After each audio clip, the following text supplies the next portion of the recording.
military hobbyism sucks now, but why?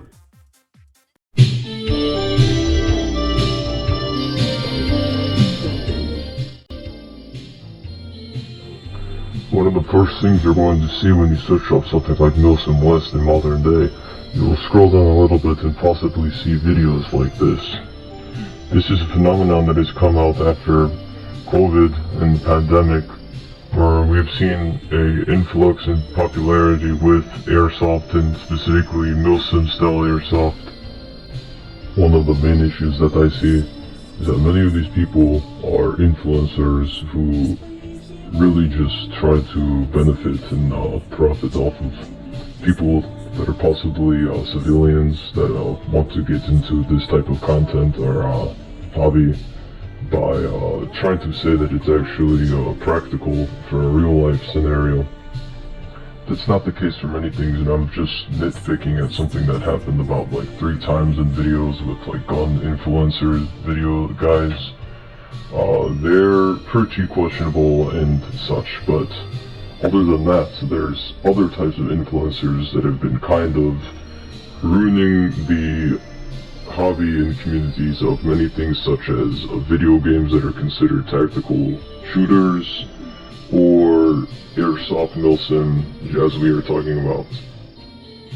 I wanted to start with talking about what got me into airsoft and milsim from the start.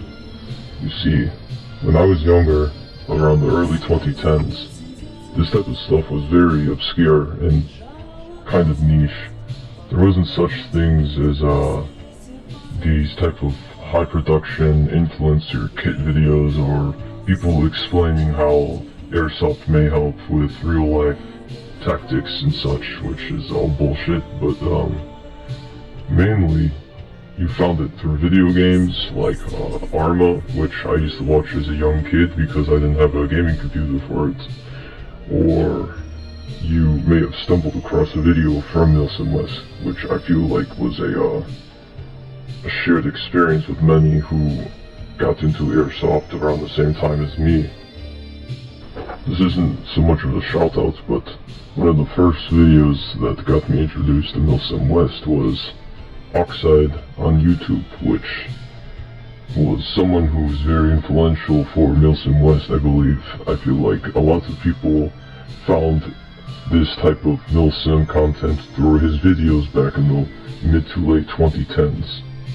This era of Milsim, especially with Russian impressionism and stuff like that, was very bare bones. You had simple forms that showed you the kit. You had guys like Oxide making videos about it. You had some video games which showed realistic Milsim tactical style shooters, but overall it was a very niche thing for people, which made it more fun to get into. Nowadays, we have things such as Tarkov, Squad, and Armor Forger, which really showed a lot of people these types of interest in hobbies with these certain kits and doing more realistic and serious things, supposedly. I feel that after this became a popular thing, a lot of people started to get into it, which could kind of oversaturate the community. Not that I'm trying to be a gatekeeper and all, but I really do feel that if we are going to have a huge influx of people, we need to stray away from certain questionable gear choices and just things like that I could go into more detail about later. This is a quick side tangent, but another thing that kind of pollutes modern day airsoft, especially Milsim in the rush for sector, is politics. One of the main things that got me interested in running this unit was doing modern day SVO style impressions, mainly mobilized forces and such like that, because it was interesting kit choices and such like that.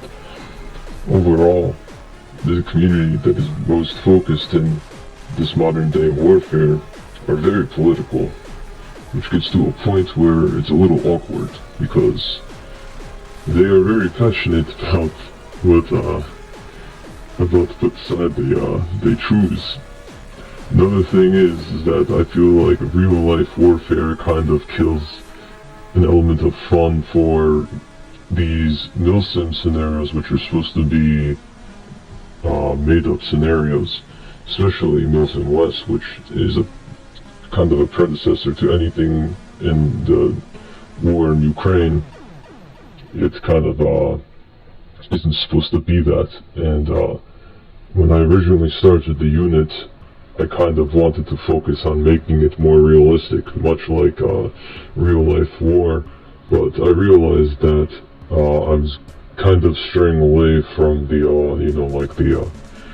the real reason why this is fun, and when it was fun when we were younger, was the fact that these scenarios were made up. You never really had something like NATO versus Russia, and it was very fun to simulate that in airsoft, especially, at Wilson West. That's one of the good things about it.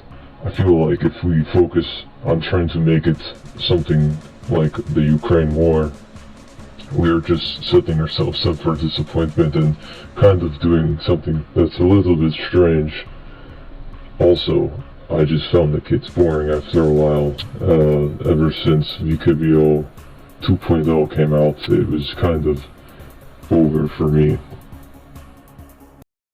Overall, if you've noticed a sudden shift in the aesthetic of this unit in our editing videos and such, it is mainly because I was influenced and reminded of what was fun for me and for others in the past, before airsoft got widely known and before tactical-based milsim shooters like Tarkov and Squad gained more popularity. There was a very niche but very charming small community of people who did Russian-style kits. That's why I've tried to rebuild what was fun for me and others in the past, and I hope that by showing you guys more of this, it can influence you to just see easygoing, fun, aesthetic, and cool-looking Russian kits. But anyways, now I have a playlist of videos that are, I guess, on mood boards or something like that. And I also will be linking all the music and sources of videos that I use in this. Anyways, thank you for getting this far, and goodbye.